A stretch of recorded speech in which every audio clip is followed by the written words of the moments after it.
Il y a un document de la ville de Sept-Îles qui a été analysé par nos journalistes qui montre que certains échantillons d'eau potable présentent des traces élevées de certaines substances potentiellement cancérigènes, dont les fameux AHA, les acides haloacétiques.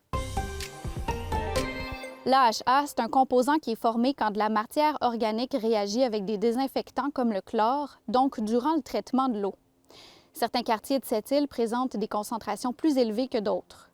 Et bien que l'eau potable soit sécuritaire à la consommation, selon le CIS de la Côte-Nord et la ville de Sept-Îles, une exposition prolongée à une concentration élevée pourrait augmenter les risques de divers problèmes de santé. Pour le cancer, par exemple, c'est des effets pour lesquels qui peuvent se produire même à assez bas niveau, là. Donc, on établit des normes et on dit qu'il faut quand même essayer d'obtenir le plus bas niveau qu'on peut. La ville de Sept-Îles a déjà investi 15 millions de dollars pour des travaux de mise à niveau de l'usine de traitement de l'eau potable.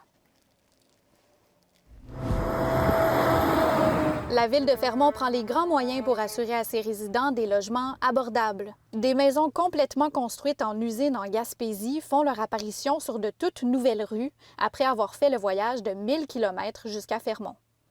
C'est un projet qui permettra à la ville de diversifier son offre en habitation parce qu'environ 80 du parc immobilier appartient aux minières. On voulait aller chercher une clientèle cible un peu comme la coop, qui est le métro ici, le CPE, donc à des salaires qui sont différents, mais qu'on puisse aller obtenir des logements qui sont abordables.